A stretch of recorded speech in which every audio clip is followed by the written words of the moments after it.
they say all men are created equal. Shot! Master! I'll pull out the Glock! Full of suffering, succotash, son! One of your nuts is hanging out of your shorts. Real glass! You have a father, but your father's dead.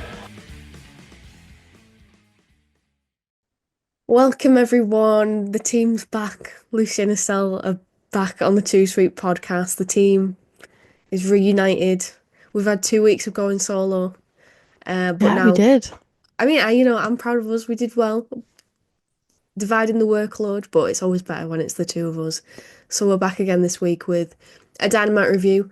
Before we get into that, I know I talked about this last week, but I do want to plug the wrestling show that I'm commentating at next Thursday in Margate. Really, really huge stacked card, and tickets are just £5 or even less. This is the funnest thing ever. I've got my own promo code.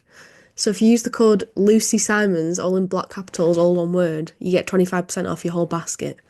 So that includes, it's like £10, I think, for an in-ring photo with Medusa Complex. If you use the promo code, you get 25% off anything in your basket. So that's included in that. So yeah, I want to see that. I want to see everyone there. So do get your tickets. I'll stick a link in the caption or something. Yeah. So do come and see the show. It's going to be great. But I'm not going to yap on about that because there's quite a lot to get into. Where is the show going to be it's at? in Margate. Margate. Sorry, you did say that. You did say I thought that, I did. yeah. I thought I did, but it's worth reiterating. It's in Margate. It's down south somewhere. Don't really know. I've never been there before. So I'm just as excited to go visit. But yeah, let's not yap on about that because we've got quite a lot to get into with this week's episode of Dynamite. So, I mean, first of all, what did you think of last week? Yeah, last week was pretty good. I listened to the review, thoroughly enjoyed it. Thank you for covering my absence. No problem. I was in a car crash last week. So I just want to mention that because I do have a concussion right now. So I might not be the most coherent. I never am the most coherent, but at least I have an excuse for it this week. You never know. It might make you more coherent. Who knows? But yeah, I saw your rating was a 9.5. I personally would have given it a 9. But I appreciate that you were riding the high. You were riding the high, which I think that's fair enough. That's fair enough. I had a feeling you would probably say that. And I think we had a comment where someone was like, yeah, that was too optimistic. I was like, oh, okay, guys, okay. I get it. I was That's just how you were feeling. You were feeling some type of way. So. Yeah, I was. But it was pretty good. It's not like you completely it was disagree, really good. like. No, it was such a turnaround, and this week was pretty enjoyable as well. And yeah, we've got a lot to get into with the show, but also stick around for the end because there's just a lot of news pieces that I want to get into, hear your thoughts as well. A lot's been going on in the wide world of wrestling, like a fuck ton. And obviously not being here last week, it's like I've just got things that I'm just stewing on. So Got a lot of things I want to get off my chest. Yeah. So, should we jump into this week's show? Let's do it, baby. Yeah, so first of all, we've got a new theme, new sort of opening graphic sequence as well to Sum 41 You Wanted War. I think it's a jump up from the last song, whatever it was. That song reminded me of like the first NXT song that they had, like the roar of the crowd. With the my god. Yeah. And that's kind of what that one was like. Vibes. Yeah, I don't know. It was giving like royalty-free music as well. I don't think it was a band. Sum 41 makes me laugh a bit because they're just kind of like a meme to me personally. Because whenever like I don't go out anymore, but whenever I would go out and go to the alternative clubs, as it were, or the emo nights, they always play the same songs. And the song Fat Lip, and no, In Too Fucking Deep by Sum 41. It's like the equivalent of the pop version of Mr. Brightside. And me and another friend, we absolutely hate Sum 41. It's like a meme. So it did pop me a bit that was the band. But yeah, I think the graphic sequence and stuff, and it looked good, yeah. I mean, as like someone who's not really in I'm not a big fan of that sort of. I like that sort of music, but I'm not like big into it. So like the big hits, like that, they're the ones on my feeling edgy playlist. So it's like popular appeal, isn't it? Yeah. So I totally get what Yes. you mean. But yeah, it And was when cool. SmackDown had Green Day, Know Your Yeah. Enemy. And when SmackDown had Green Day and Raw had Nickelback, peak That was actually peak. peak Oh, that was wrestling. such a good year. What was the one I do you remember when they went to Tonight is the Night? And I used to hate that when they changed to Tonight is the Night. But I tell you what, now I always go back to that song and I bump it and I get like goosebumps. Like it's so good, that song. It's nostalgia though, isn't it? It's like at the time it sucked, but then when nostalgia hits, it's like actually Okay, a it's like you are banger. now tuning in. Boom, boom, dum, dum. Tonight is the night. Right, like, this is so fucking good. Right, who knows? Maybe one day we'll be bumping it to some 41 You Wanted War and being like, Yeah. damn, we had it good. Probs. Props. So anyway, getting into the actual show, we had Hangman coming out, silhouetted by the Owen Hart Cup, which was all lit up, telling you what it's all about, following his victory against Fletcher at the main event of Dynamite last week, which was a great match and pretty unpredictable. Yeah. I thought you didn't know who, and I think like you sold that really well with talking about Callis being on commentary and how he was selling it, and yeah, it was pretty cool. Yeah, it seemed like a foregone conclusion that Kyle was going to win, and then he didn't. I thought he was. Yeah. I was like, oh, guys, like it's predictable. Like we're gonna get Fletcher, Osprey. We're gonna carry on that thread, and obviously, no, we got this other thread. Yeah, they threw us. What's the? I don't know what I was going to say. Curveball. Yeah, that. It was a curveball. That thing. So yeah, he came out and he was like, why would you even cheer me after everything I've done? It makes a difference. He was very humble, very solemn. I thought, is this the redemption arc closed out then? Have we closed that chapter? Are we now in full face turn? He's talking about the past. He's found redemption and justice. And then he begins to talk to Swerve directly. And he says he'll never forgive or forget, but he has to put it behind him, which is why he joined the Owen Hart Cup. Mm-hmm. So yeah, this was like, I know then the other stuff happened, but this was like a huge character beat for him and a huge step for him to be the bigger person. Like, when have we known Hangman in this feud to be the bigger person? The whole thing is just petty as fuck. So definitely a huge stride for his character. And you know, you sat there thinking, well, what's Swerve's response? And we didn't get that this episode. So, and you know, we might not get that for a while, but it's just continuing to fester, because like my whole theory has been that Swerve is going to turn heel.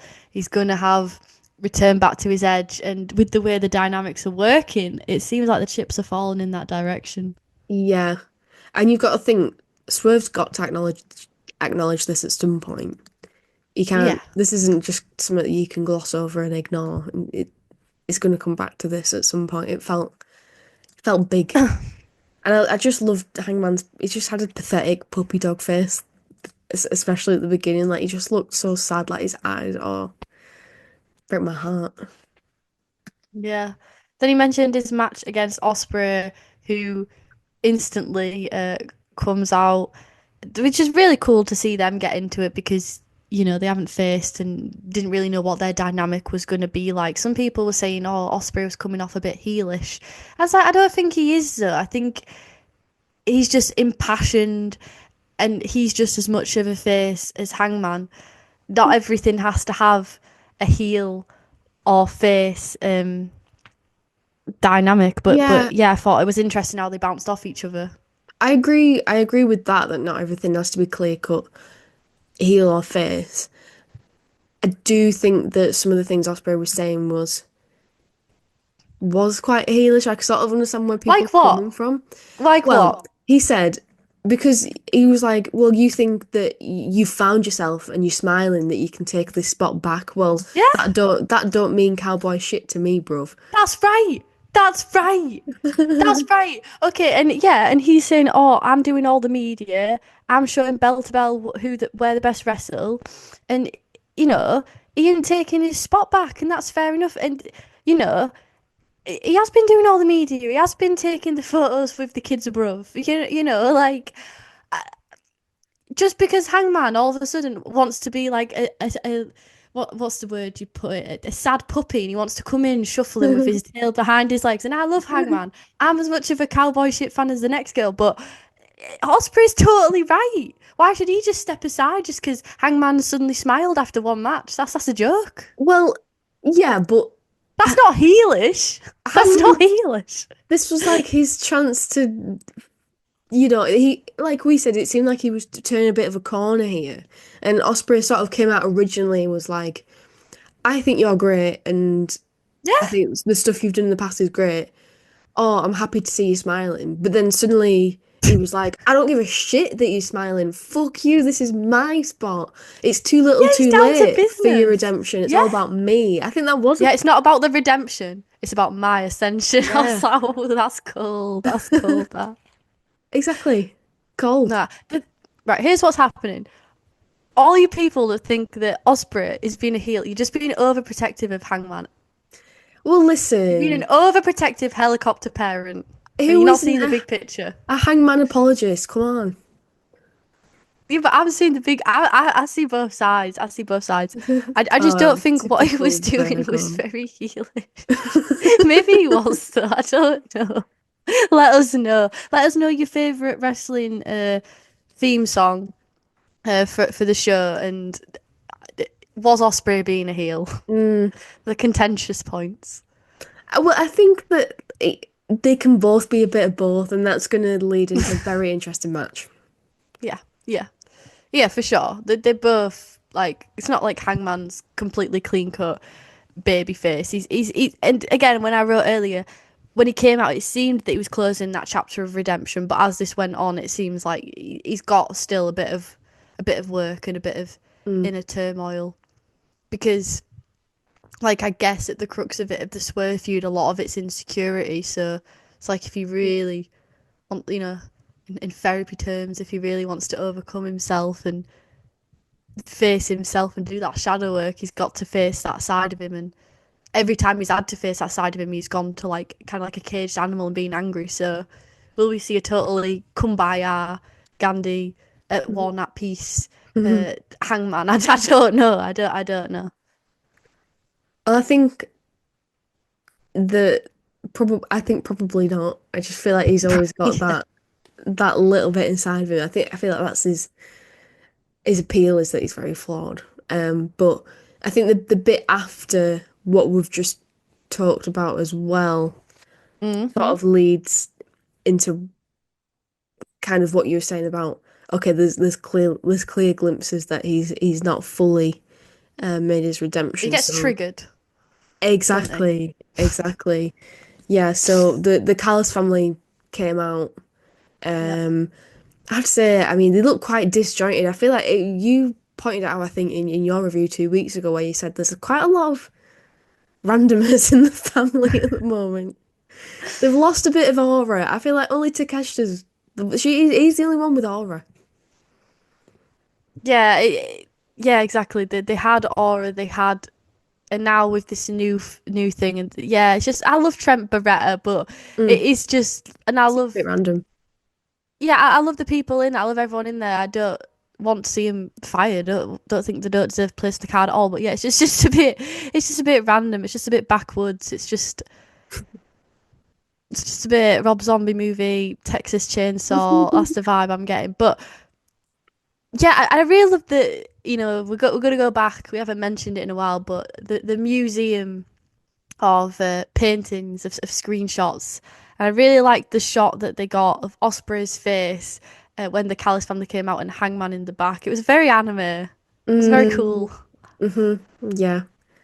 But yeah, Osprey holding Hangman like he's a toddler, while Osprey's putting forward a tag match next week, which is just very awkward.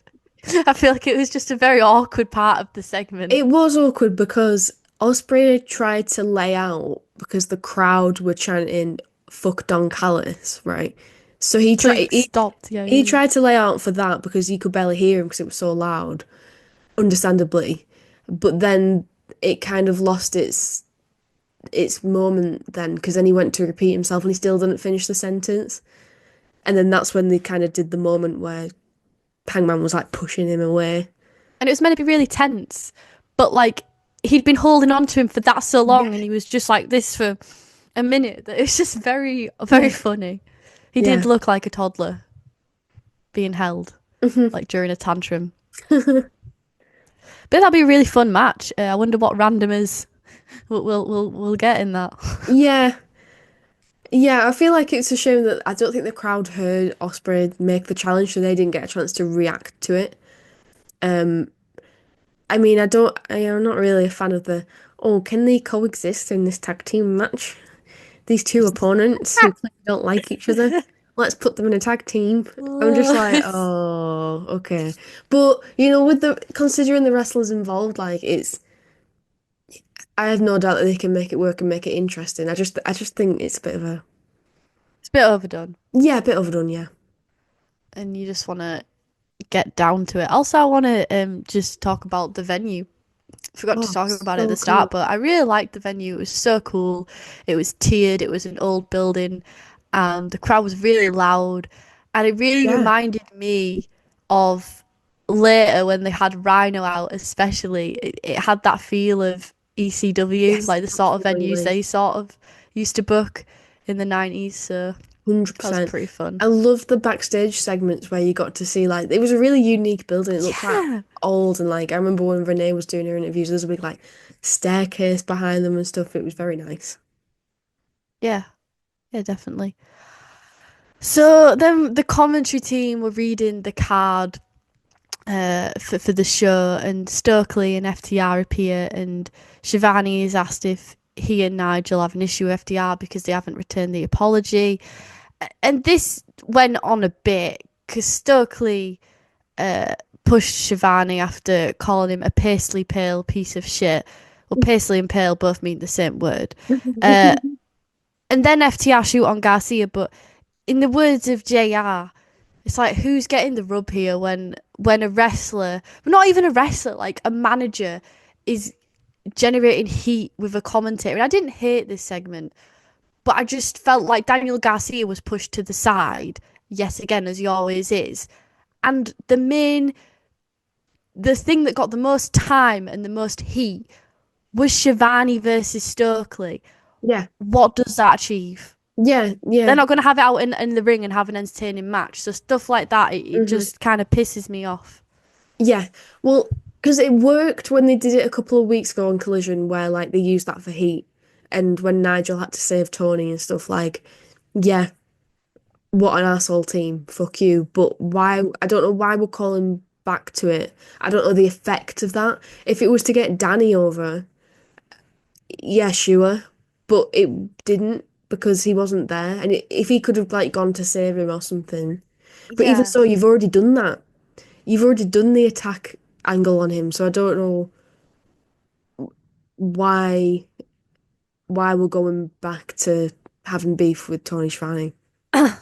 Yeah, it's just a bit of an awkward segment for a team that we both agree is kind of finding its footing, and it's not come out of the gate as a hot act. So it's just a bit exposing when you're doing stuff like this. Yeah. But sure, I'm still along for the ride, but I would have preferred if Garcia would have been more at the forefront. But yeah, they got a match on Collision, so we'll see how that pans out. Yeah. Then we had Anna Jay backstage with Harley talking it up. Yeah, it was just a bit random. A TNA joke. That sounded like TNA because of my accent, but you know what I mean. Anna rides Harley out, just a bit of nonsensicalness. Then we had the Eliminator 4-way, the women's Eliminator 4-way. This was 20 minutes in, so it was good to finally, you were definitely ready for some wrestling at this point. You've had a lot of talking and segments. I will probably come back to this later on, but yes, hold that thought. Why? What's the thought? I need to know. Okay, I'll just say it now. After this match, there's another segment it's 41 minutes into this episode of Dynamite after this match, and there's only been one match. And with a lot of matches that they'd lined up, and I was just a bit like, geez, we're taking it slow in the first half. I Yeah, I just mean the found it show quite went quite surprising. fast for me though. Yeah, I didn't dislike it. I just found that quite strange. I don't know. Yeah, I it was think at a switch up. first I was a bit skeptical because, especially with the segment we just talked about with Tony Schiavone, I was like, not keen. But this match happened. I feel like it did start to pick up from here. But I just thought it was unusual. Just seemed like not much wrestling to begin with, and then suddenly there was lots of it.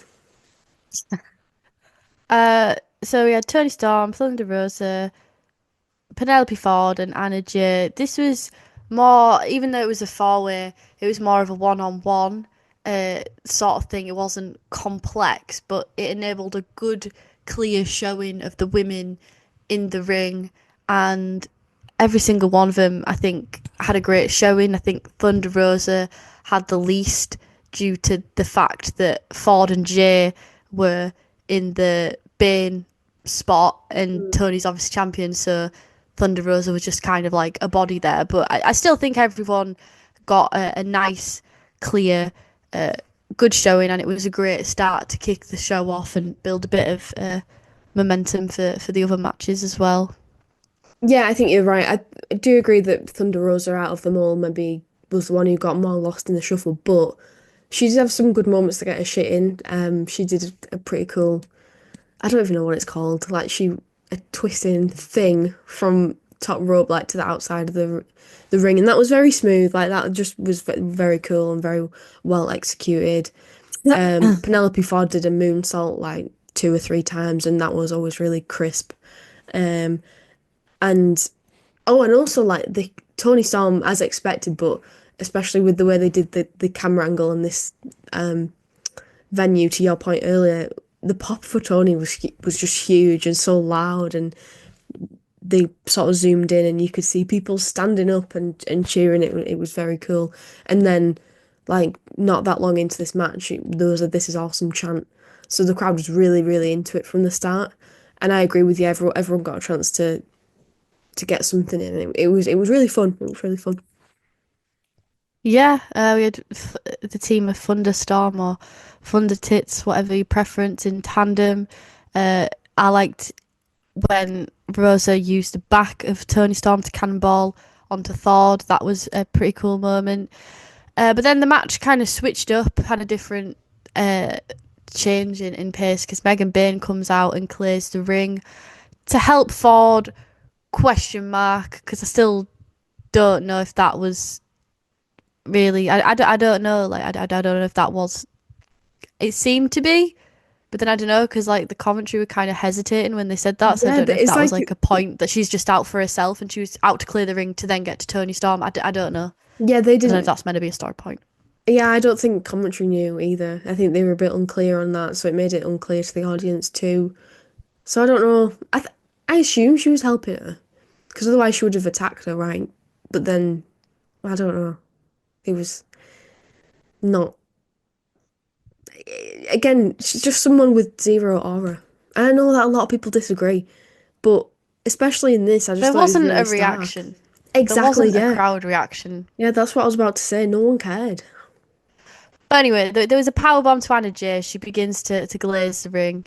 Harley Cameron comes in with the pipe, because they'd had sort of they had their earlier moments recently of camaraderie. So she comes to save with the pipe, striking Megan Bayne up the ramp. So it was all very chaotic and entertaining.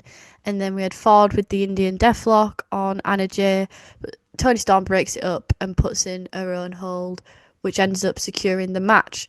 So yeah, I mean, we're not going to keep lamenting. I don't find Megan Bayne to have that much aura, but I was pleasantly surprised with the way this was handled, because even though I don't like her and she's not for me, I can't argue that this wasn't, in my opinion, well done. It wasn't just her going in, glazing everyone, because when I saw that, I was like, oh my God, like really, you're having this showing of women, like, and that's my biggest gripe is the fact that it's women who've been there for a very long time, and now you're just feeding them to Megan Byrne again. But then the fact that everyone kind of got the showing, Megan Byrne was kind of taken out by Harley Cameron. I thought it was pretty good. That's not to say that I'm absolutely thrilled for the Tony Storm Megan Byrne program part 2, but it's like damage control, It is what it is. Yeah, I thought it worked quite well. It had the potential to piss us off quite a lot, but it didn't in the way it played out. So that was quite pleasantly surprising, I think. And I quite liked. I know I don't like eliminator matches, the concept of them, but this multi-person one made a lot more sense to me because it's like, yeah, multi-person does. Yeah, if you're You have good to go enough, through your competition. yeah, and if you're good enough to beat your competition and win a match that the champion's in, you can still protect the champion by not pinning them and pinning someone else, but you've proven that you deserve a championship shot without having already beaten the champ. So to me, that made a lot of sense. And if the champ beats you all, then none of you are good enough and none of you get a shot. To me, that made a lot of sense. So I enjoyed the concept of this. I enjoyed the execution, and I think the finish was fine too. So overall, I'm not complaining. Yeah, and as well with eliminator matches, it's like you've already seen the matchup, so like you're less because what ends up happening is like they have to dilute the eliminator match down to Yeah. make the pay-per-view match better. It's special, And yeah. I'd rather just see one. It's like a set list. I'd rather see my favorite band play all the bangers on one night than go and see like a watered down 2-day set list. I don't know. I don't know. It's just it just gets a bit old and a bit. Yeah. There's a metaphor Yeah, there I'm in about agreement. WrestleMania, I believe. WrestleMania being 2 nights. But let's not even go there. Um, right. Sorry. So then we had oh my God, WrestleMania, it's taking my soul. We have Leo Rush and Andre, they came out to sit in the stands, and we had Which the they've been Hurt doing a lot Syndicate. lately. And I'm just like, do I care? Do I care that you're sitting there watching this wrestling match? Sorry, no, I don't. Well, it's kind of antagonising to Top Flight that came out in a bit in it, their tensions, but yeah, do I care? Not really. So the Hurt Syndicate and MVP asks who wants to step up and challenge for the titles, which is good because, yeah, we want constant competition. We want people stepping up for it. I think that's very important for both the trios and the tag titles, that they're not just used as an accessory until they're taken off them. Yeah, and I think what he said, like if what was quite exposing, he said, if this is where the best wrestle, then why aren't we being challenged by the best tag teams? I was like, oh, it's quite a deep cut. It's quite exposing, Yeah. actually. It's right though. It's right. Mm-hmm. So then, obviously, when you ask for the best, who else comes out than fucking Top Flight, Yeah, they didn't Darius understand and these. Dante, which was like okay. MJF takes him out and starts clubbing down. He throws Darius into the ring post. He's biting him. Dante's bust open. He receives a powerbomb on the apron. MJF's like, I hurt people. And then Lashley gets the mic, but I'm guessing he said something like, we'll talk next week. But I didn't catch exactly what he said because the mic wasn't like plugged in or something, or I Yeah. didn't catch the feedback at the start of him speaking. Yeah, so But that was definitely an issue because I didn't hear it at first either. But um, I've read since that. Yeah, you were right. He said, I think he said like, I'll decide next week.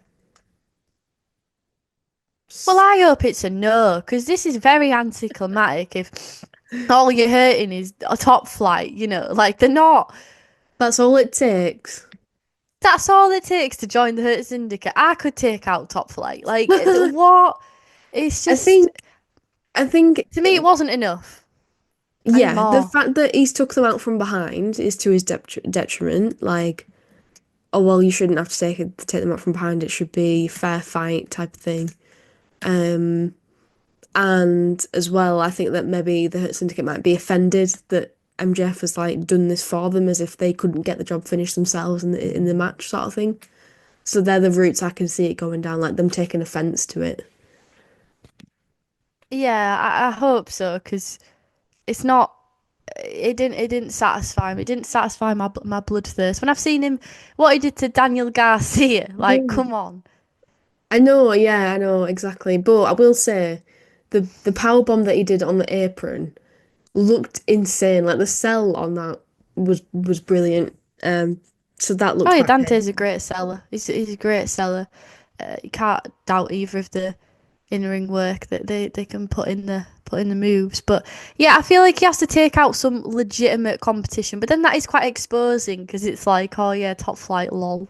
They're just a bunch of jobbers. So if they came out and said that, that's even more damaging to top flight. But I feel like MVP with what he's saying is where's the real competition? The real competition need to step up. The Hurt Syndicate actually need to be shaking in their boots like holy shit, we're about to lose a match. And then Max needs to Yeah, that's the point of catharsis. yeah, Because again they're booking themselves into a corner because the build Max does this. I think it's an MJF thing of like he likes to drag things out and build things up, which it's fantastic, and I'm here for the ride now. I've loved the ride, but it's like if you're gonna do that, I really need the ending note to be really satisfying. Because yeah. the longer you It needs build to it be spot out, the on. more my expectations rise. Yeah, exactly. It needs to be worth it. It needs to be worth the wait. Right, so then we had the Bucks and Okada backstage, talking about their 6 man, yeah, 6 man match that they had later that night. Okada tonight, Kevin Knight, have a good night, bitch. Ricochet, he comes and joins, and he apparently it was his choice to put the match together or his choice to have the Bucks. I don't know. No, I didn't fully really catch what he was saying. I think he's trying to wheedle his way into the elite Yeah, after the big match that they had last week. I think he was like, well, let's run it back. yeah. His whole point was I know how to take Swerve down, but I just didn't. I didn't know what hand he sort of had in this match. Yeah, so the elite obviously have an issue with Swerve. He's getting in the way of their diplomatic dealings with the Death Riders. So yeah, and then the Death Riders were actually in the elite's locker room or dressing room or whatever you want to call it. So yeah, I don't know because it kind of looked quite threatening. So I don't know if it was a place of they're in there to kind of have a talk and they're in cahoots. However, it was like the Death Riders have surprised the elite and they've surprised the Young Bucks and they're going to sort of give them an ultimatum and they're in charge and the Bucks are just puppets. I don't know what again That's a very what's the word, ambiguous. ambiguous, very ambiguous. Yeah. Yeah, it is certainly. I that the latter is the impression that I got because they seemed sort of surprised when they were there, when they opened the door to see them sitting there waiting for them. Um, but I'm not really. I don't really get it at the moment. I'm just like, how lame does that make the Death Riders if they're just like sucking up to the man, the authority? Like, oh my God, that's so lame. Yeah. Doesn't seem like something they would do. Yeah. Yeah. It's just yeah.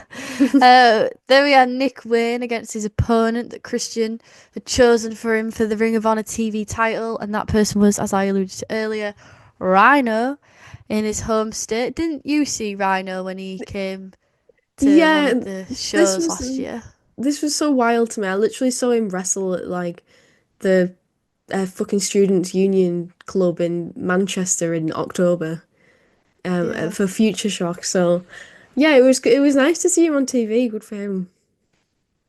Yeah, the match speaks for itself. The matchup it was, the gimmick of the match, and it was just a case of enjoying the ride. Because yeah, what's not to love about Ryan and his host? And as I say, with the sort of ECW feeling building, Nick Wayne on prime time AEW television, and he dropped Rhino with the kill switch for the win.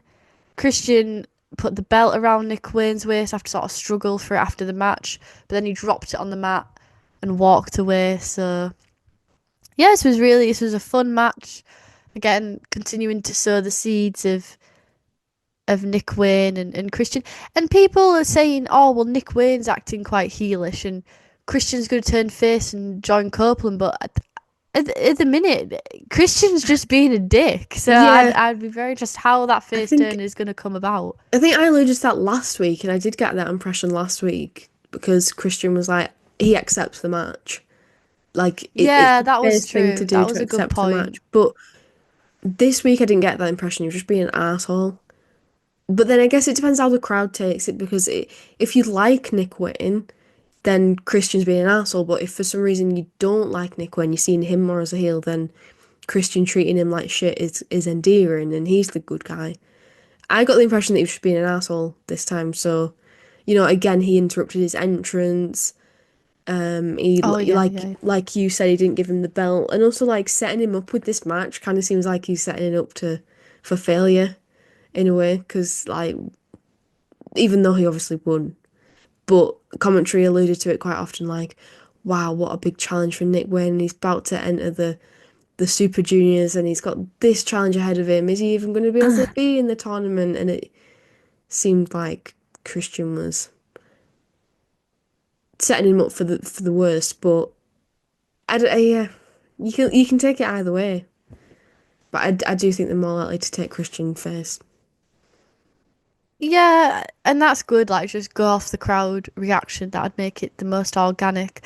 And I guess if they wanted to sort of turn Christian face, the whole story at the moment is Christian's not giving the validation to Nick Wayne. So what if right at the end he gives it to him? It's heartfelt. He actually means it. But at that point, Nick Wayne's been pushed too far, and then the turn happens. And I mean, if they could pull that off, that would be very cool and tug on the heartstrings. But Yeah. yeah, it's very, very early days. And, they're obviously going to draw this out till, like, All In or Forbidden Door. I feel like that kind of moment you want to do on a major show. Yeah, for sure. And I think that it'll be worth the payoff. Because I think they're both brilliant. I think the way they're sowing the seeds is quite... Well, it's intriguing because we're talking at length about it, clearly, so... Yeah, then we had Roosh on Dynamite. The heat must have subsided because only a few weeks ago we were doing the tier ranking, and we were like, you haven't been on television. I know they've been on Collision, but yeah, now he's back.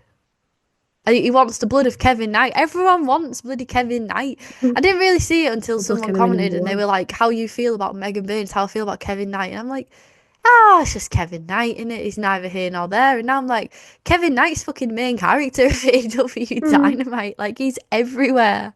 Everyone wants a piece of him. Yeah, they do.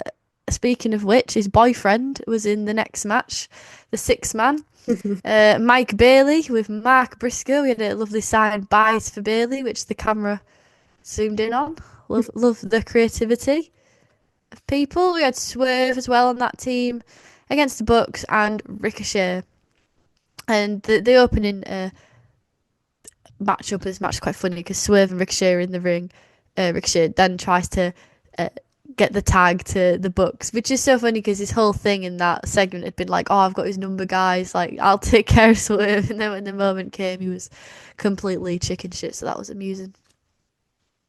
I quite like the dynamic between him and the Young Bucks as well, the fact that they're almost too egotistical to be able to work together, but they still managed to be in sync in the right moments. I think when they were lined up and working together, it was very effective. But I love the clash of the two asshole heels coming together. Yeah. Swerve launching Mike Bailey into the Rana on Ricochet. That was pretty cool. Really, like, gravity defying move with the three sentons with the pose again, leading to, like you said, them being very egotistical. And the faces pushing them out, and again, shades of, I think you dubbed it last week, like dopamine wrestling, which is what these multi-tag matches are. They're just full of great spots, great moments. It's not about the destination. It's about the journey with these matches, and it's just a hell of a lot of fun. I mean, the taekwondo and redneck kung fu. How they come up with this stuff, I don't know. Like week on week, people just seem to be having. I'm entertained every fucking week by the Yeah, things people are coming up with. It's crazy, the it's creativity. yeah, it's so creative, and it's everyone in the audience was on their feet, like hanging on their every move. So even though it was so fast paced, there was so many spots, it felt like it could end at any moment, and it was, yeah, just consistently throughout, just so exciting and so fun to watch, like just purely entertaining. I did think, can you imagine like tuning into this? You've never heard of AEW before. I feel like this is the type of thing that would pull you in. You just can't take your eyes off the screen. Yeah, this is AEW strength. This is what it's all about. You can only get this at AEW. It's its Yeah. USP. So they should continue to do this, and these great spots that the wrestlers are doing is only encouraging. What's the word, like clips that can go viral. So yeah, let the wrestling speak for itself. I mean, to stomp to the power bomb from the Bucks to Mike Bailey right before picture in picture, and just that sequence of insane spots where bodies were just flying. It's just absolute madness, and it's what drew me in all those years ago when I used to watch WWE. Probably I was about 15, I think. I discovered uh, New Japan, Ring of Honor, indie wrestling, and yeah, it was this framework of wrestling, which if I mean even now it blows my mind. But if you've never seen anything like that before, as like a kid or a teenager, it's just it's mad, blows your mind. Yeah, it's like, well, I don't know. I imagine it's maybe like doing drugs for the first time. It's like, wow, We holy wouldn't know. shit. Uh, I just want to yeah, add, I love Mark Briscoe so much. I just love the energy he brings to these he's there every matches. week. And Employee of the month, employee of the year. yeah, That he guy should be is. getting paid just as much as the other guys that are at the top because he fucking clocks in and he does his minutes in the ring. Yeah, Bless him. yeah, and he goes way harder than he needs to as well, and it's constantly um bringing like a different element to the match, and he always fits in perfectly, like adapts to the what the other wrestlers are doing. Um, he doesn't get lost in the shuffle, but he's always he's not the star. He's never like the main character of the match. Like rarely, it's usually about his opponents or his teammates, but he doesn't get. That's not to say that he blends in. He gets lost in it. Not at all. He's still because he's so unique and he's unapologetically himself. I just love him so much, and it just builds week on week. Like you said, when you see him every time, putting in such a hard graft, and he's always got so much energy, and he seems so happy to be there. It's so nice to watch. Yeah, he's just such a fucking rootable babyface, and it's amazing that he's able to wrestle and be on TV, and it speaks to how great of a singles wrestler he is when you think about, as everyone knows, the Briscoes, Jay Briscoe passing away, how many people would have, I mean, the strength to keep wrestling after your brother passed away, but also the charisma and likability, and like how many wrestlers who spend the majority of their career in a tag team can go and be successful as a single star and Yeah. carve out their own niche. Not that fucking many, so yeah, you can't sing his praises enough. Really, he's Yeah, fucking brilliant. exactly. And especially considering like throughout the Briscoes' whole career, their whole thing was, no, we're never ever going to be singles wrestlers. We're always going to wrestle with each other. If one of them was injured, then the other one wouldn't wrestle because they just were like, no, we're going to be a team. Oh, I'm making myself sad now. Let's move on because it's just too Yeah, sad. yeah. Oh, so he had a great near fall broken up by Nick after a series of offense on Matt by the faces. Everyone cleared out. It's like they sort of paired off and had like the little spots diving off and diving out into the ring. And that just left Matt Jackson and Swerve, who was rolled up with the inside cradle by Matt Jackson. So, yeah, it was a pretty shocking victory, but then I think it was sold well by the fact that on the ramp, Ricochet's like, haha, I've got your number. I know how to beat you with this move. So it did make sense, but it was very shocking at the time because, you know, you're not thinking, again, you're thinking, speaking of Matt Briscoe, you think, oh, the Matt Briscoe's going to get the pin, or maybe the Bucks will eat one, but, you know, not Swerve. So Yeah, that it was was kind of shocking. wild, but Yeah. made sense. Yeah, it did. It's shocking, like exactly what you said at the time, but then you think about it and you're like, that's the most interesting, probably the most interesting outcome. And they're doing that a lot with stories and matches at the moment. They are really going for the most interesting, which I appreciate for sure. I just hope they'll pull everything off story wise because, yeah, they aim high. They Mm. don't always hit that 3-pointer, so let's just see. Then we had Osprey with Renee backstage in that beautiful interior of that building. Yeah, that beautiful Uh, hallway. that beautiful hallway. Being asked about his match next week, um, with the Callis against the Callis family, but Max interrupts to plug the replica Dynamite Diamond ring. He's just being an antagonistic dickhead. Says he wants him to win the title so he can get an easy win. Then Osprey points out, you know, I literally beat you at Wembley, so is that why you were afraid to join the Owen Hart? Max had the great line of, you're the reason they put instructions on a shampoo bottle. Such a great insult. And yeah, they're just sort of bitching at each other. Yeah, Yeah, I mean, fine. makes sense. Yeah, don't really have anything to add. This was just entertaining. Yeah. MJF is hilarious. Then we had the sit down interview with Jamie Hayter.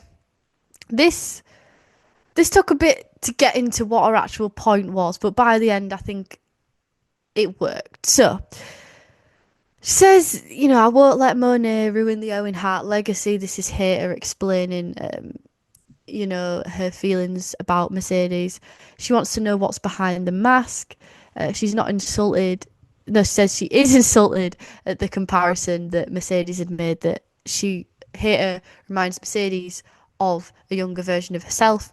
You know, and then Jamie Hayter, she's like, I'm not the best.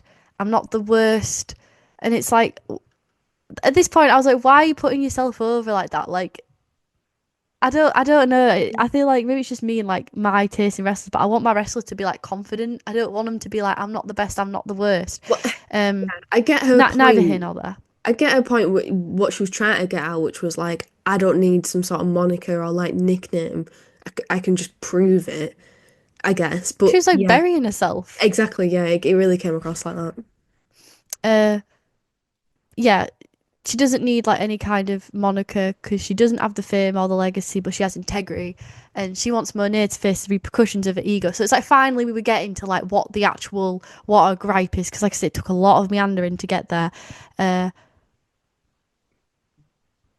Yeah, and another thing that I noticed was when Renee was asking her questions, she didn't want to answer the questions about herself. She just kept directing them about Mercedes, so that was like quite telling of how much she's got on under her skin. Then Mercedes came from behind, sort of tried to grab her hair, but Jamie Hayter, she was on alert, so she noticed, and this led to a brawl into the stalls. Monet runs away from the haterade on the ramp, but this was a sort of a feint out because Mercedes ran back out and put the statement maker in. And by the end of it, you were like, bloody hell, this is a hot feud. This was really so, you could tell that they both really don't like each other. They've both got issues with each other. And yeah, it was like, okay, like I actually want to see the match now. Yeah, yeah, it was good. It was good for that purpose. Certainly, it added a lot of tension in a short amount of time, which Yeah. is impressive. I agree with you that it took quite a long time to get to the point in Jamie's interview. It was interesting how she said it's not about the gold, but it's about showing Monet that she's an untouchable. It's like, it's not. I feel like you could make that point while still wanting to be champion. Do you know what I mean? Like making the point that I will bring more prestige to this championship or something. I deserve to be champion more than her sort of thing. I don't know. I just feel like there was certain little contradictions and like what you said before about sort of burying herself that I wasn't that keen on, just in her delivery of that promo. But when it started getting physical, yeah, it was hot. It was good. I think the issue is Jamie Hayter don't know who she is. Like she doesn't know who a Bit of an character is. identity She doesn't know crisis. what the hell she is. And so I don't think it's a problem with us. It's like, why can't we connect with Jamie Hayter and why can't we get, into this new character? I think she's come back and she wanted to reinvent herself, which I think was a good idea on paper, but the character isn't fully formed in her mind and she's just kind of figuring it out week on week. But her strength is she is a great wrestler. So when it got to the physical part of it, then it was sold and you're like, oh yeah, this is the reason why I really liked you in the past. Yeah. But yeah, she just doesn't seem to know what the objective of the character is, but it's pretty obvious that every wrestler's objective should be wanting gold. You think you're the best. I've never really seen an insecure wrestler gimmick go well. That's not what wins gold. So I think that should be quite a formative part of your character. Yeah. And as well, to your point, what you said before was so true that like she was deflecting questions about herself. So maybe it's intent. I think well, obviously the insecurity thing is intentional, I think, but the identity crisis, perhaps that is intentional as well. The way that she couldn't answer questions about herself, so she instead was Well, that's very focusing. meta, Lucy. Well, yeah, I I think guess, I they've put guess. that much thought into it, maybe, but that's Not until now when I'm thinking about it, because I remember she was specifically, Renee was like, "What about your back injury?" And she was like, "No, let's not talk about that. I want to talk about Renee instead." It's like, yeah, yeah, yeah. maybe it is bothering you then. I think I'm more excited about this now than I was before. So Yeah. Yeah, I just think it's like Jim here has a lot of potential, so I'd just like to, and in this, not just because of the fact that she was going for Monet and not answering questions about herself, but just the way she was speaking and the way she's kind of holding herself. It was very heelish, and I'm just like, this new character, I feel like, is leaning more towards the heel side. But yeah, she just needs to like flesh it out more, and maybe this feud will help her with that. Maybe this feud yeah. will help with the character development. And like I say, we are hot for the actual match now, so Mhm. Mhm. not shitting on that. Then we had Willow and Alicia. She was asking her about the Death Riders, which again, during this show before she came out, I was thinking, so like I am every week, are we not doing the Marina Shafir match then? But the fact they were bringing it up in this interview made me feel like they definitely are Yeah. gonna still Yeah. do that at some point. I mean, this has 'Cause been to what keeping me end up would you at bring it night. up? This has literally been keeping me up at night. I wake up in a cold sweat, like, when are we gonna go? Willow versus Marina. We're gonna get it sometime soon. Yeah. So It's like that I just meme. remember specifically it coming into my head randomly this week and thinking, I really hope they address that on Dynamite this week, and they did. We might not have got that face to face interaction yet, but it's something. It's a crumb. I'll take it. It's like the meme of that like woman and man in bed, and it's like she's thinking about other dudes, and it's like in reality she's thinking about when Willow and Marina are finally gonna have it out in the ring. Yeah, literally me. So Stat comes behind Willow, and then she startles her. Willow isn't ready to forgive her for everything that's kind of gone down in the past, particularly the last Owen Hart Cup where she was betrayed by Stat. Doesn't want- Willow, yeah, what? Sorry. She said she doesn't want her apology. She doesn't Yeah, want to hear it. yeah. She didn't want her apology, but is down for a match, so that gets booked for Collision. So yeah, I'm hoping that they'll have that match and they'll reconcile. That's my Yeah, hopes. yeah. I don't. Have you watched Cobra Kai? No. On that, a recurring thing is like, well, we hate each other, but we fight, we get out of our system, and then we're cool. So I feel like that could potentially happen here. Kind of like a Sammy and Kevin Owens thing. Oh my God. Oh, don't get me started on Sammy and Kevin Owens at the moment. I've just read a book about them two, and it was brilliant. Definitely go read that book. It's called The Ballad of Sammy and Kevin. Um, It's only just come out. It's brilliant. Highly recommend. Yes, exactly like Sami Zayn and Kevin Owens. So then we had Okada versus Mr. Dynamite himself, Kevin Knight. This was one of your favourites, an eliminator match. Woohoo! So we had Roosh interrupting Knight's entrance, throwing him into the steel steps, the barricade, and then Kevin Knight's little boyfriend came down, takes out Dralistico, who's kind of at the heels of Roosh, and Roosh backs off. This was a pretty fun start to the match. I thought, it makes sense. Roosh has got gripes with him from the fact that he lost him the money. Collision, and but again, it's just everyone wants Kevin Knight, man. Everyone wants a bit of Kevin Knight, and I really do love the pairing of Mike Bailey and Kevin Knight. If they could, when Kevin Knight starts pissing off people, if they could just go and become a little tag team, I think that'd be pretty nice because they do have chemistry I think together. it's leading to that. They're wholesome. They're just wholesome little baby faces that joined at the same time, and they're just cute. I think we're leading to a tag team, and I think I said this last week with some pessimism about it. I was like, oh no, but they're great as individuals. Why? They need to be together, but I feel like I've maybe backtracked on this week because it was very wholesome, very sweet this week, and last week I think because they were in the 8-man tag together, it felt maybe a bit like they were being shoehorned, but now it's starting to become clear that, like you said, there's chemistry. They've legit got a friendship and it can work as a team. So I'm more open-minded to it now. Yeah, and they're both pretty young. They've only just arrived. And when you look Yeah. at the card in AEW, where is the space in the tag division? That's the thing, yeah. That's where they'll be able to get time and get a show in. And I wouldn't want it to be forever. I do agree they're great alone, too. But I think for now, just for finding the footing and yeah, I think it'd be cute. So yeah, then Mike Bailey has to fuck off because it is continental rules. So it's pure wrestling. No one's allowed on the outside of the ring. So the match begins with Knight obviously at a disadvantage. The great kick out at one though. Knight had his small moments of momentum. It was very much like a seesaw match, like I do one move, you do one move. But eventually, Carter puts him away with the Rainmaker.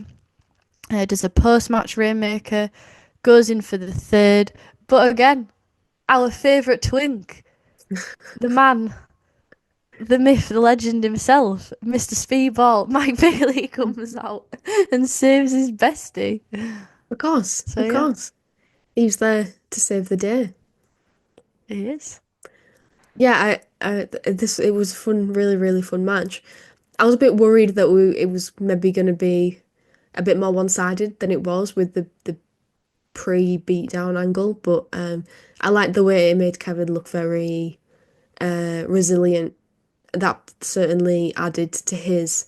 That's like a merit of his now that they can always reference going forward. How resilient he is, how he's always willing to put up a fight. So I liked it. I thought another absolutely great showing for him. Do you think Kevin Knight is being overbooked like Megan Bayne? Do you think he's being shoved down people's throats? Someone said that. They were like, he is my Megan Bayne. No, because he's not squashing people, is he? That's true. He literally I don't know, my light's flickering. lost this But match. yeah.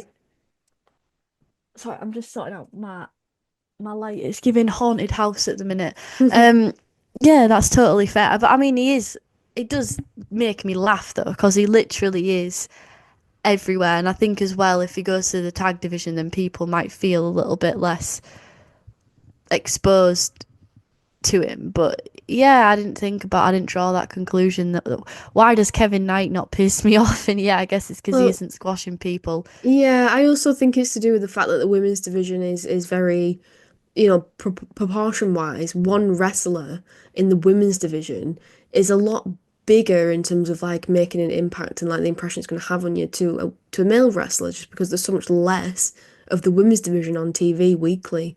So if you're getting Megan Bayne every single week in a match, which is what we had before, or like in a segment being really aggressive and beating people up when we've never really seen it before, that's gonna, I think, have more of an impact than Kevin Knight, who there's multiple segments, multiple male segments, and he's just one part of them. Where some weeks it was just Megan Bayne and nothing else in the women's division. So I think maybe that's got something to do with it. Coming in with the acute observations today, locking him down. Yeah, I agree. We had the Don Callis family addressing the Outrunners, and then we had Alicia asking the Hurt Syndicate where they're at in terms of MJF, but this was random. The legal counsel says to wait till next week. So now we've just got a new character that's the legal counsel. That was random, but fair enough. Is this I don't know what that means. Character? Is this going to be a factor in the story? The legal counsel, what the hell? See, Stokely would have been really good. Stokely should have been that. Stokely should have been the legal counsel for the Hurt Syndicate. I was literally just thinking that. Yeah. That would have been way more entertaining. Mm-hmm. But anyway, then we're going to get onto the main events with Samoa Joe versus the Emissary of Violence, which, what a cool fucking name. A.K. Lucy's favourite, Claudio. Mm-hmm. What did you make of this? I mean, I was very excited for this match, and yeah, I thought it was good. I felt like no shit, I was excited. Can you believe it? But yeah, I thought it was suitably violent for these two men, and especially when you consider, I didn't think about this until afterwards, but like how long they've been in the game, and they're kind of getting on a bit. Like Claudio, I believe, is about 44.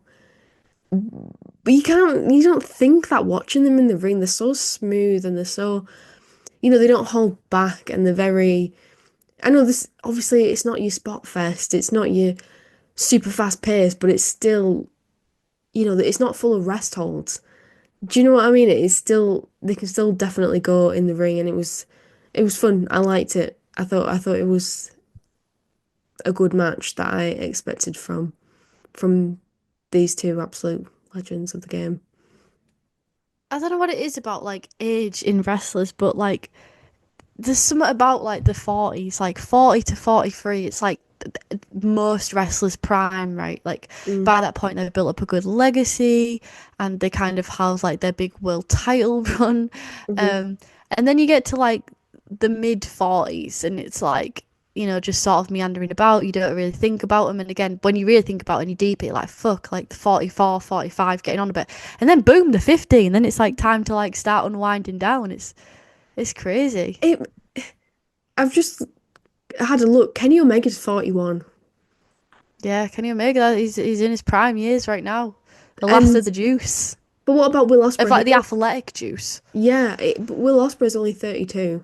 He wants to go become a postman, though. He said he wants to work for Royal Mail. He says he's going to retire and work for Royal Mail. Right. He's also the type of person that they put instructions on shampoo bottles for. It makes sense. But it's just, Osprey is so young. Age is it's very subverted in wrestling, because people like The Undertaker and Ric Flair and bloody Shawn Michaels, whatever, these people wrestling well into their like 60s and stuff. That's obscene. Like you don't get that in other sports. I don't know, wrestlers or sports. Well, you can't wrestle to the same degree. It depends what you value. Like in WWE, I think it's less exposing because there's like ways to work around it. But in AEW, when the focus is, I mean, the pressure that these guys must feel that are getting on, and they know that they have to like change their style up, like Kenny since he came back from diverticulitis, because the whole point of AEW is like it's athleticism and those, like we were talking earlier, that dopamine wrestling and the big spots, and it must be really scary like having your body sort of shut down if that's what you're kind of renowned for, because there's no hiding, there's no smoke and mirrors with that form of wrestling. What you see is what you get. So yeah, it's like, I'm not saying that, oh my god, Claudio's 44, he'll have to retire soon. I mean, he'll probably be an absolute beast when he's like 50, but there comes a point where it's not about booking, it's not about how much you want it, it's the human body breaking down from age. You can't Yeah, you can't be like 70 wrestling like, getting at that 5-star match. It's yeah. obscene. But as well, because his style is very much like it's all about his power and Mm. things, and like obviously he lifts fucking mad weights in the gym, but I don't, I don't know. I feel like maybe his Claudio's style is more conductive to a longer career, just because he's got the he's building the muscle. He's not like taking massive bumps and like He's injuring not his. Darby Allin. Well, yeah, that's kind of what I'm getting at. He's not injuring his skull and his neck and his back all the time. Although obviously anything can happen, but he's got a strong ground. He's very grounded, I feel like. He's very steady on his feet. And also like Samoa Joe, who's not aged in like 20 years. Oh Um, no. so I feel like there's still longevity. But also like it's interesting that we got this week because last week felt more like looking towards the future, whereas this main event was more, I don't want to say the past, but like quite, like I've already said, like classic, like well-established wrestlers who've been in the game for a long, long time. Yeah, and all that to say, just it's sometimes good to just have that reminder because you can get complacent watching people, and it's like John Cena's retirement. It's like, whoa, all of a sudden John Cena's retiring, but it's like, yeah, of course he was gonna start Mm. retiring soon. It's just good to keep yourself grounded in the reality. But yeah, let's get into the match. So they were locking up from the gate. We had Joe trying to implement the key in a clutch throughout the whole match. And this was two big guys doing big damage to each other, especially the, A the nice shit they change were of getting up to pace. outside the ring. A nice change of pace to the wrestler card and like like we've already talked about what you often get in AEW. Yeah. Joe was absorbing the damage as well. He was able to just keep coming back with a bigger move and a bigger move, which was nice because we also didn't have any Death Rider run-ins, so it was just nice to have like a clean one-on-one Hmm. uh sort of match. And again, yeah, he put in the key clutch, and commentaries were really, really selling it, because that's what won him the match. And again, leading up to Beach Break next week, his cage match against Moxley, that is the ultimate weapon. It's not all the tools, the bells and whistles that'll be in there that I'm sure they'll get into. It's that submission move that Moxley is not going to want to Yeah, uh, that is get locked in. that's so Samoa Joe as well. Like so simple. Like no frills. Like nothing fancy needed. Just a really classic chokehold. Just knock him out. He just needs his big arms to manage it. Yeah, and as like Claudio tapped out pretty much straight away as soon as he was in that hold. So this is really it's been amped up.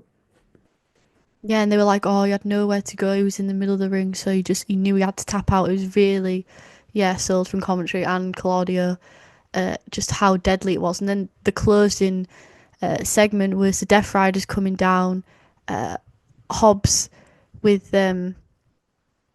with the chair as backup, and him just this is quite heelish, just striking Claudio, but obviously it was vengeance for Hook and Shibata, and they're trying to bait Mox into the ring. And again, Comtra putting this stuff, he's used Wheeler as collateral damage, but would he do it the same for Claudio? He's been put over as like his prize dog, but Hobbs, he puts up the chair, and it was on the standing steel chair that Claudio received a really nasty looking suplex, taking the impact into his midsection. And yeah, Mox did not intervene, so it was very telling. And this match and the fallout from it.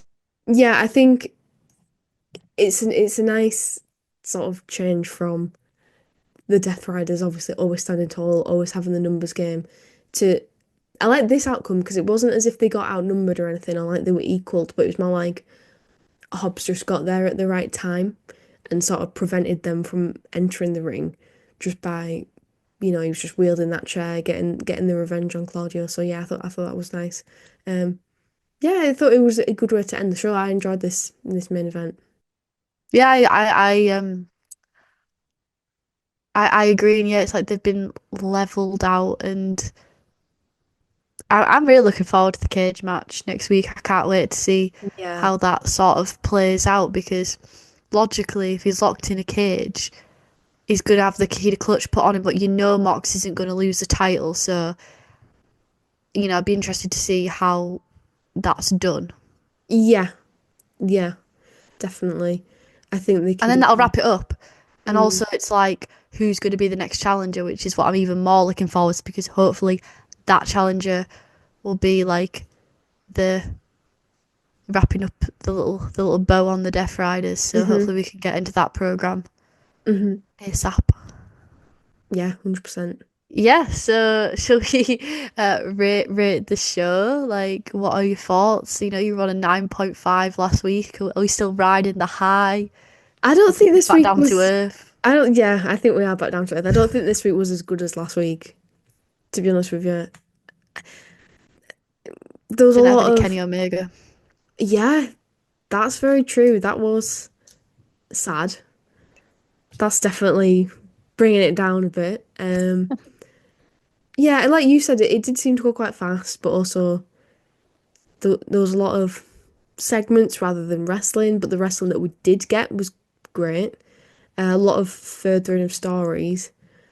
I think I didn't the first like I've already said, the first half I was like, oh, not really vibing, but then I got more into it.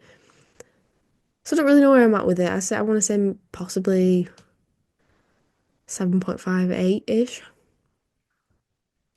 I was thinking more of an 8.5. What drags it down? What did you not like? I didn't like the FTR stuff. I Yeah, felt that was like like it wasn't a big segment. that's true. I felt like there was a lot of building for collision, which is not bad. I'm not saying that's a bad thing, but it did seem there was quite a lot of, and we'll settle this tomorrow on collision, and I was just a bit like, okay, I guess. Wasn't massive on the MJF Hurt Syndicate segment this week for reasons already discussed. Um, I guess that's I guess that's all the not negative, but the things that are perhaps dragging it down. So it's not actually that many. Yeah, I mean, you got the great opener of Hangman and Osprey, them facing off. That was very exciting. You had the really cool six man. The women's stuff was pretty good this week. A great main event. I feel like there was a lot of good and the time went fast. And one thing about this show was I didn't really pick up my phone or like go on my phone while anything was on because there was constantly stuff happening, Mm, like constantly segments and constantly spots, and everything was kind of a bit chaotic. So I don't know. I just away. feel like it was an entertaining piece of television. Mm, So yeah, we could I settle can. on an 8. How passionately do you feel about it? Because I feel like I could stretch to an 8.5. We'll put it as an 8, but I don't want to go lower. Yeah, if that's fair. That's totally fair. I agree. Okay. Okay. Yeah, I think that's fair. Um, I can't remember what you gave it like 2 weeks ago. I feel like we've gone from quite low to high to tapering somewhere in the middle. It's fluctuating a lot lately, I feel. Yeah. Yeah, it's bound to because it's just getting things in order, getting things sorted, and holding back on a lot of stuff. So, Certainly. But I think that the build, considering like how there's a lot of big events in the pipeline, that certain things have to be laid out for in a certain chronology. absolutely. I think it's working out quite well in that I'm feeling excited for each one for different reasons and the different Yeah, matches and that. that's huge. Mm-hmm. That because normally they just like go all in, lol, on one thing, Yeah. and it's just, and then they don't do any of the other storylines for the other stuff. But whereas with this, you can tell like, oh, maybe the Nick Wayne and Christian thing will happen a bit further on than the fallout to the Death Mm, Riders, and yeah, it's way better paced. Yeah, yeah, and it's planting seeds that this is such a stupid metaphor that are all going to bloom at different times. Yep, just like Stardew. Exactly. AEW is a farm. Tony Khan is the farmer. The money cow, the cash cow. Right, anyway, so that wraps up our Dynamite review. Next week, I will be reviewing it alone because, as Lucy mentioned, she plugged I'll be in is it Margate. Spinebuster? It is Spinebuster. Spinebuster at Margate. £5 tickets with Lucy Simons. Get the code, get the discount. So yeah, I'll be doing Beach Break alone. I'm sad But about that because I'm looking forward to it, and I don't know when I'll get to you'll watch still it. watch it though. Yeah, I don't know when I'll get a chance to, but I will. But it's just annoying. Yeah, You won't be able to vent about it. I want to dissect it. Yeah. So yeah, now we're gonna get on to the new segment because I promise there's a lot of things that I want to get into.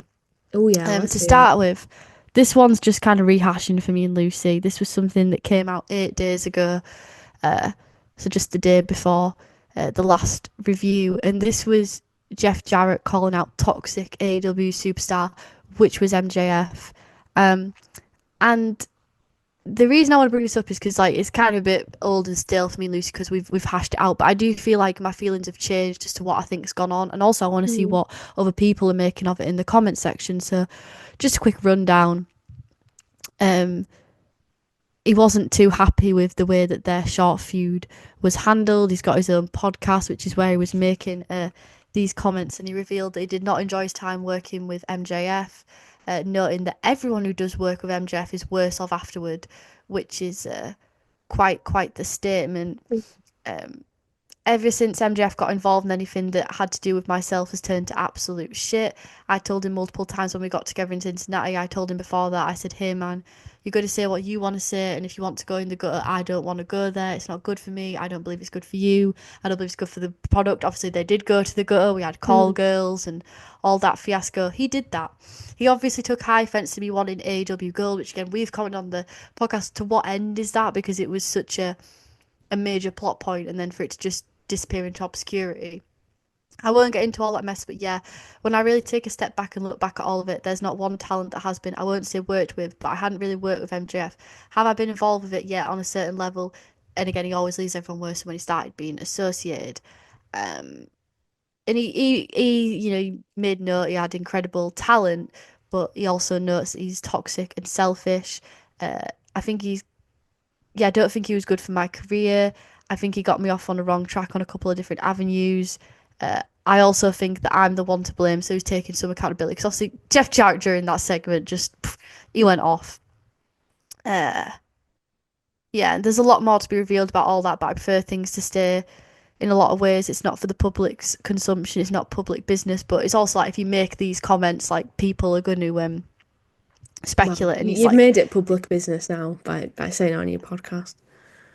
Yeah, this final comment was the MJF situation was a massive, massive, massive, massive mistake on so many levels. So, yeah, I mean, because my thoughts before were maybe this is like a worked shoot, maybe this is going to lead to something, but seeing the way that the product is right now, the television this week, and how Max has also got his hand in so many different pots. He's also meddling about with Hangman. They've still got tension, and with Osprey this week. I'm like, there's no way Jeff Jarrett's coming back into this and they're going to have this all-out amazing feud, and they're going to refer back to the podcast, which how many people, I mean, I do, but how many people actually listen to Jeff Jarrett's podcast, you know? So I think now I'm kind of looking at it as this is a legit shoot, and this is like legit issues, and stuff really did go on in this case. It's hard to say. I don't know what to make of it personally because my instinct is, well, we're being worked, but it seems quite personal and detailed for it to be a work. But then, like you said, there's no way he's coming back with everything that's going on, but could potentially be long term. I don't know because I don't think it is. Why? This I is know. like I know. It wild. feels quite far fetched, doesn't it? Because why would you? But also, why would you say, "Oh, it's not really for public consumption," but you clearly want it to be public consumption if you're saying it publicly. And I don't think he's in the wrong for doing that. He can do whatever he wants on his own podcast. But yeah, I don't know. I think maybe if he felt it didn't go his way and he wasn't happy with how it turned out, he has every right to feel salty about it, and it's just coming out in this in an overall negative way. Like strong emotions, especially because he is, obviously Jeff Jarrett, he's getting on, doesn't have many feuds left. If he felt like one of his last ones was shit for whatever reason, then yeah, you're going to feel passionately about that. Yeah. And it's just difficult because obviously we love both of the. I don't know why our faves and my faves always just seem to hate each other or start fighting with each other. If that is the Yeah. case in this situation.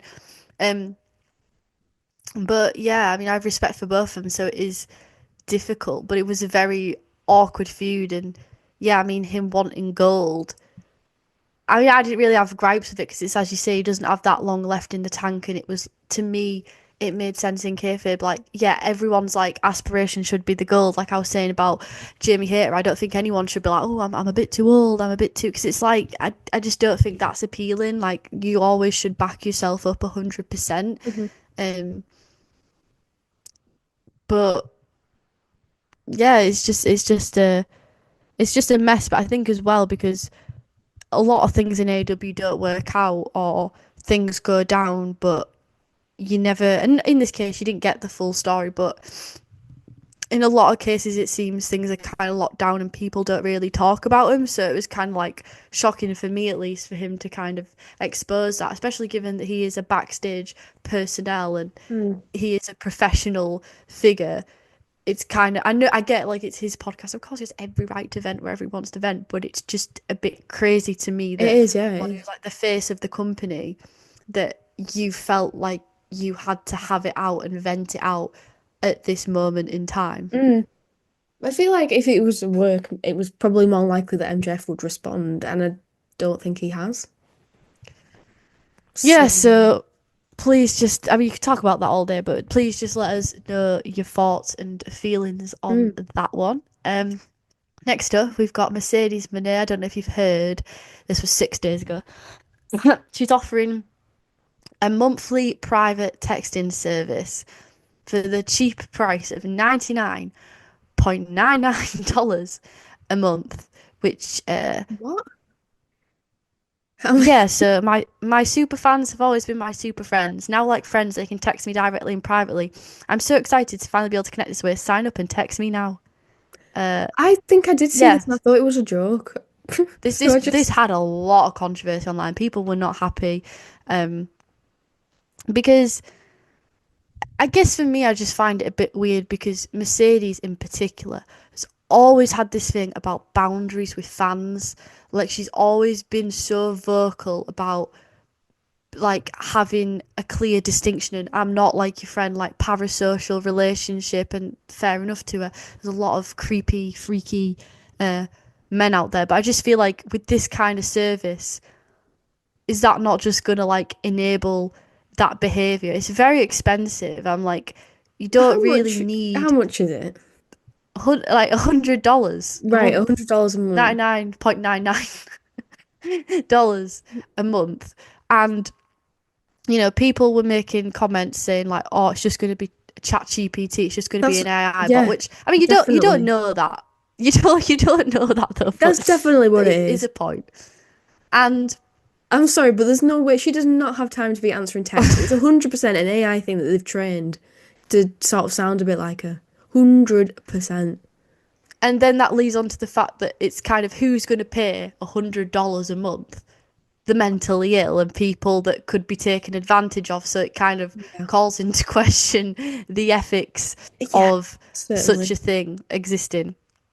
Yeah, it's definitely a grey area 'cause it's like, well, if people are willing to pay, why not offer it? But yeah, That's what I said. But then I thought about it and I was like, actually, there's you but know, if it is indeed AI, that's fucked up we to be don't know charging that. people that much We for it. don't know that. We don't know for certain. Obviously we don't, but you wouldn't I don't think understand how she has time to be answering texts. It logistically doesn't make sense to me, but I don't know why she would want to. I don't feel like she needs the income necessarily, like considering she's on a pretty stable contract and she undoubtedly makes a lot of money elsewhere. So, do you need to be personally chatting with fans? I don't know. And morally, I don't know where I stand with it because, yeah, it is, like you say, like vulnerable people who potentially could get involved in this, and if whether it's her or not, it's still a lot of money to be spending on talking to someone. I don't know. Yeah. I feel like I was gonna say. I feel like I was gonna say something else about that, but yeah. Oh, that was it. So in like K-pop, right? There's this thing called Bubble. So you pay not $100 a month, but you pay like a five or a ten or whatever, and you're in a chat room with the artist. And you send out a message, and they can read everyone's message, but you're in a big group chat, and they can reply to you. Oh my God, how do I explain? So you're in a big group chat, right? You can text them, but everyone else in the group chat can't see what you're texting them. They can only see what the idol is replying. So like that sort of model to me like makes sense because it's not so like one on one and it's not so like intimate. So, So like everyone else can, for see example, when you'd be they're able see to when they're see replying. what I've put to Mercedes, for example. Everyone else can see that. Unless you replied to it. They won't be able to see. Okay. They'd only be able to see when she responds or when she puts something in the group chat.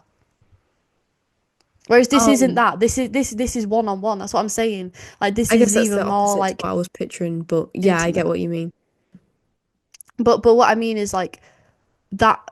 I mean, I've never paid for anything. I don't know what it's like, but I feel like that does make sense, and I feel like that could appeal to like certain wrestlers, certain musicians, certain public figures, and their fans. But We used to do yeah, this thing on Stan Twitter back in the day when, like, if someone followed, like, say your favorite, well, not favorite wrestler, it was more like with One Direction members. If if someone in One Direction followed you back, you can DM someone if they follow you back, or you that in general usually that's the way it works. So then they trade things like I'll put you in a group chat with Harry Styles if you put me in a group chat with Zayn, and then they trade it sort of like that. It was like a currency. That was really bizarre. crazy. But obviously they're never going to see it. Just because you put them in a group chat doesn't mean they're going to reply. But yeah, just reminds me of that. Yeah.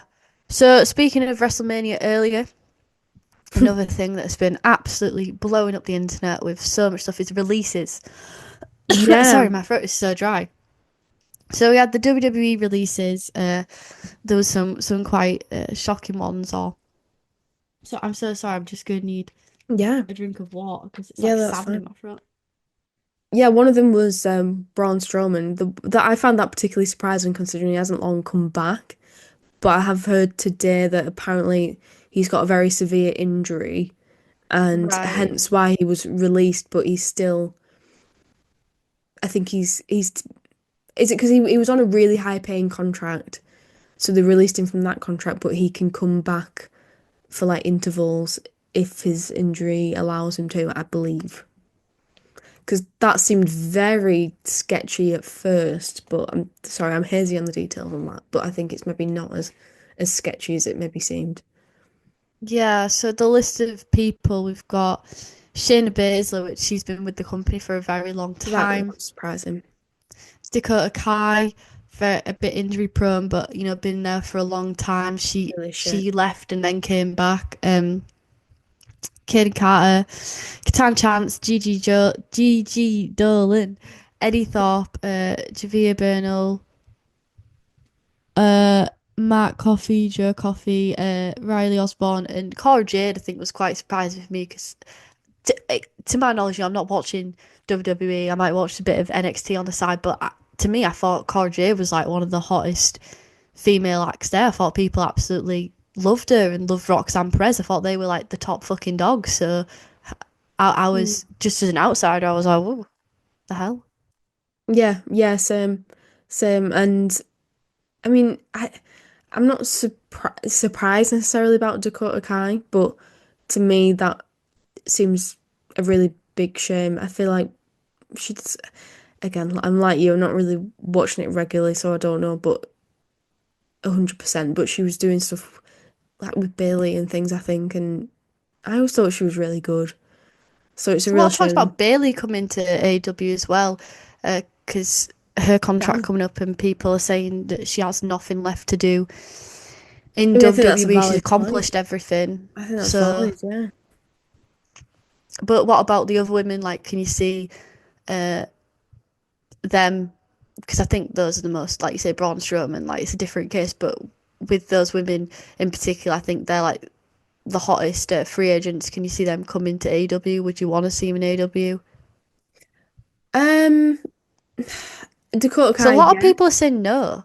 A lot of people are saying like, oh, we want the like Thekla. I think she actually did get signed, and we want all these other Joshi talents. And I'm not seeing that many people being like, oh, I want these people in AW. Yeah, I think that it's more.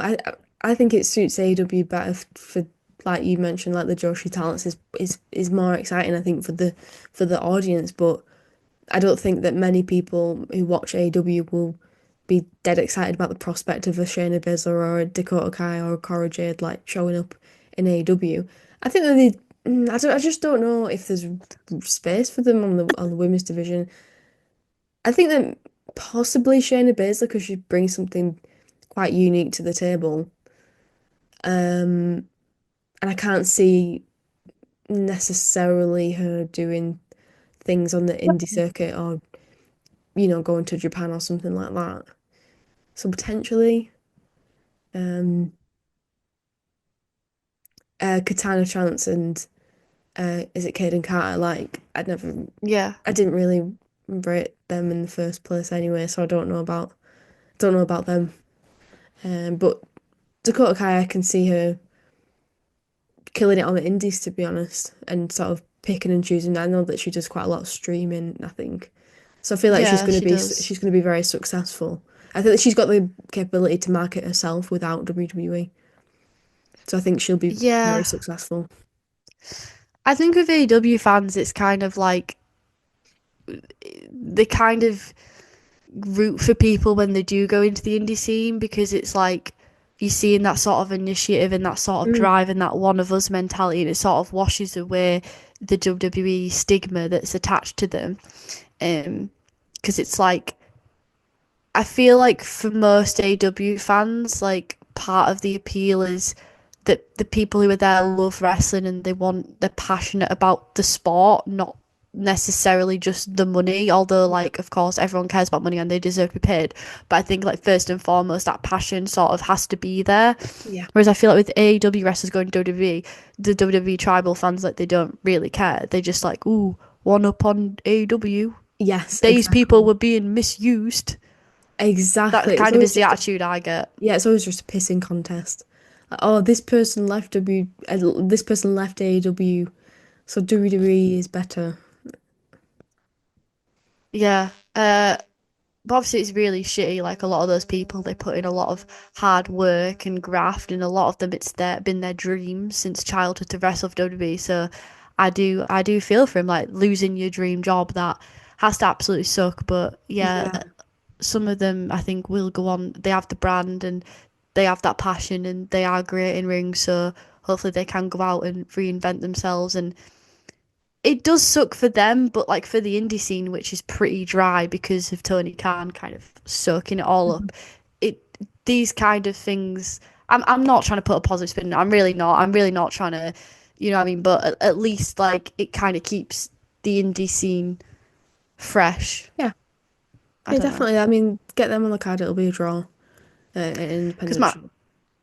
because my next point was going to be about people sort of defending WWE. Because what's kind of wild is people posting memes and stuff about the contract releases and people being laid off, and people defending WWE being like, oh well, it's like it's costs and stuff, but then You got Alvarez talking about post-Mania office and roster cuts to start in WWE, and I just want to say his company made $40 million in ticket sales alone for Mania 2 weeks ago, and they are now doing cost cutting. Let that sink in, everybody. There's no defense for this. It's ridiculous because that's what people like. Oh, it's just a business. It's just cost cutting. It's just cost cutting. But it's like, it's just pennies for him. Do you know what I mean? Like, it's just literal. But people are that indoctrinated to the cult of WWE, they'll defend the brand over wrestlers. It's crazy. Oh, that's just crazy to me. That is crazy. It's not the hill to die on. If you truly believe that, you can just shut up and not say it. I don't think people realise how embarrassing it is to go for bat for a billionaire company that would, maybe if they hired you one day, they'd fire you without a second thought, just the same as this. Do you know what I mean? Like, they don't give a shit.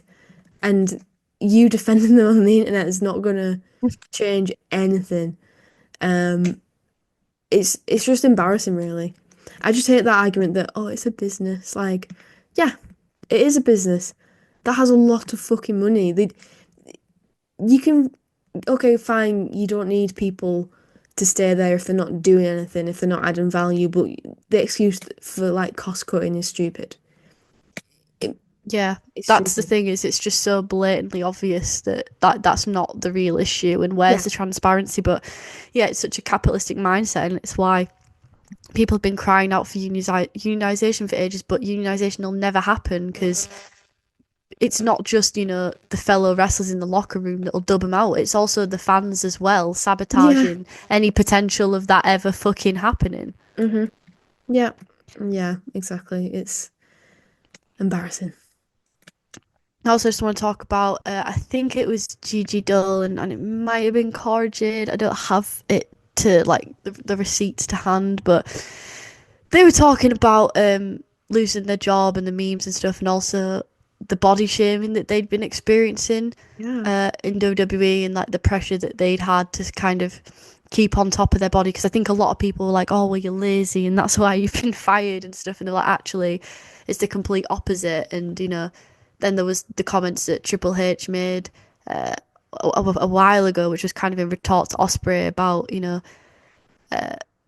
was like people, they leave NXT and then they stop caring about their bodies and they stop going to the gym. And again, this other layer of toxic, like, mentality, which again leads into my other point, which is that there is this kind of shift online, and it's only online.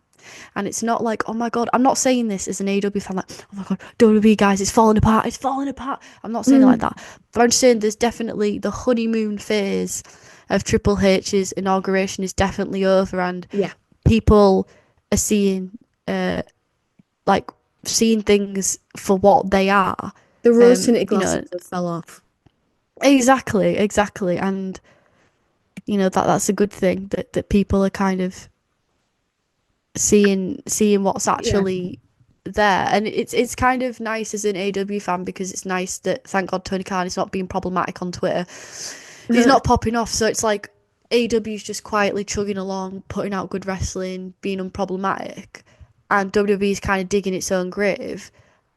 And the fans also, the diehard fans are also helping dig that grave. And it's like, that's the way it should be. Like, that's all AEW needs to do, is just stay in its own fucking lane and let WWE bury itself to the ground, for God's sake. Well, Jesus the whole Christ. media, stuff they were doing, like, in the week preceding WrestleMania was a whole mess. Oh my God, the roast. I mean, we didn't talk about this, but the roast.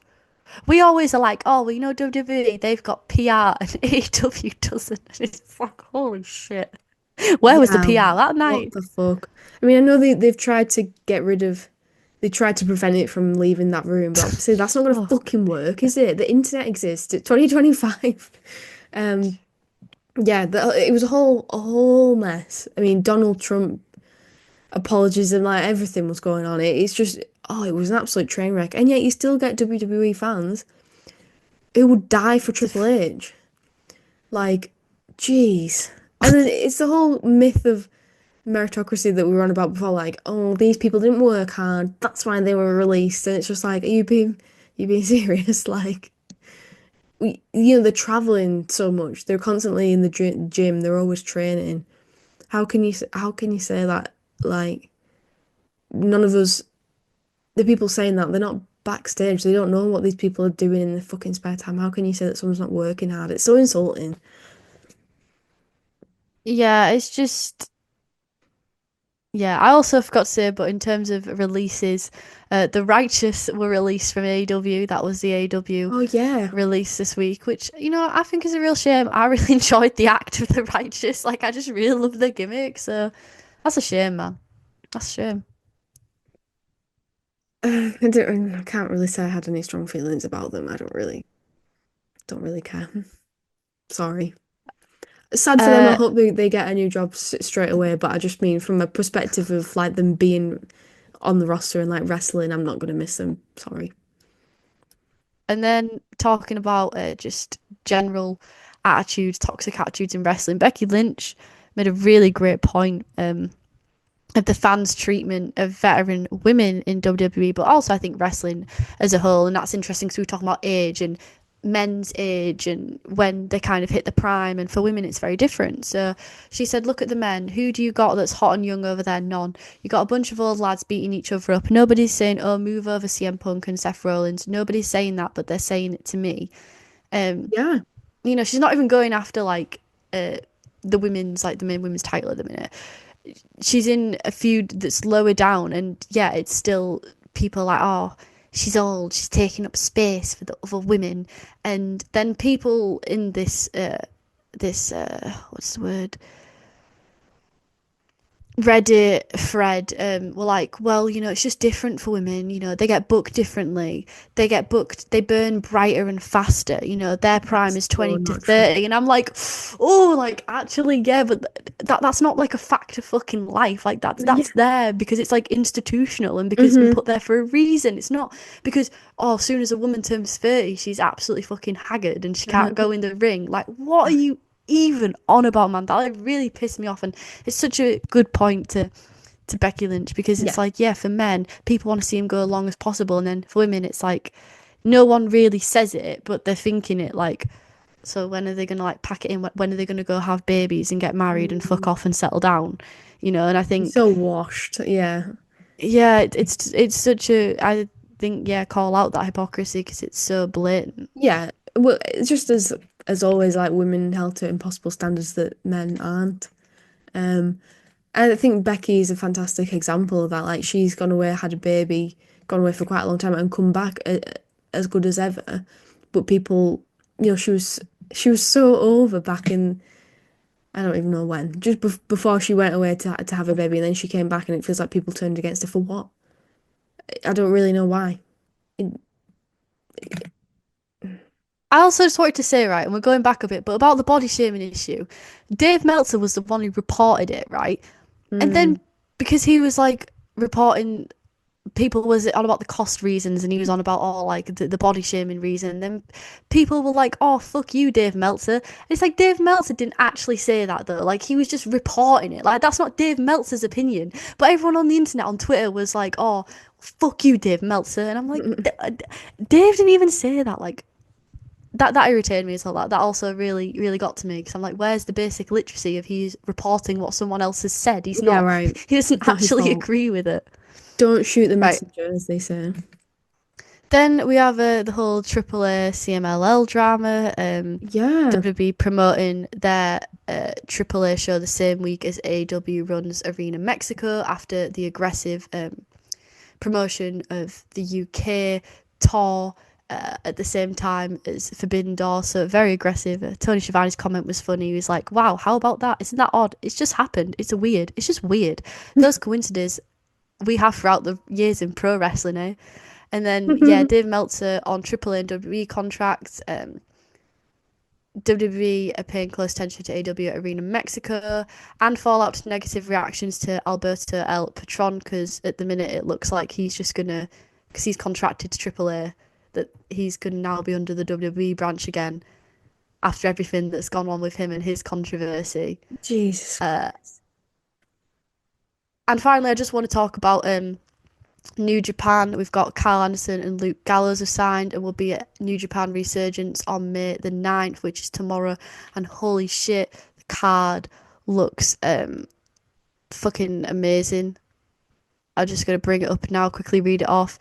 We've got Goto versus Zack Sabre Jr., Phantasmo versus Takeshita. We've got AZM versus Mercedes Mone versus Mina Shirakawa, and a couple of other matches, and the Good Brothers and the Young Bucks versus the Bullet Club War Dogs. So some really cool shit going on there. Yeah. I'd like rattle off that news. I wonder if Robbie X will be in that match. Because I commentated on one of his matches last week. Just casually flexing there, because that was pretty wild to me. Yeah. So yeah, that sounds insane. I wanna watch that. Yeah, for sure. For sure. But yeah, we need to wrap this up now. So I hope. Oh God, so much going 'cause on, so much drama. I know it's like you can't even process it all, but if you please try and please comment. Yeah, let us know your thoughts on all the various things that we've touched on. If you can fit it all in one comment without it. I mean, I was gonna say without it turning into an essay, but we love essays. Hit it up in the comment section with your big paragraphs. Yeah, and let us know if you agree or not with our rating of this week's Dynamite. What did you think?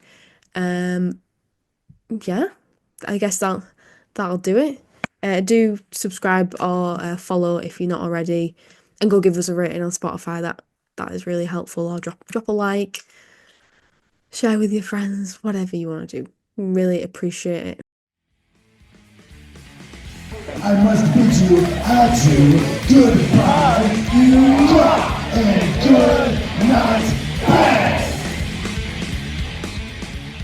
I wish you died in the womb!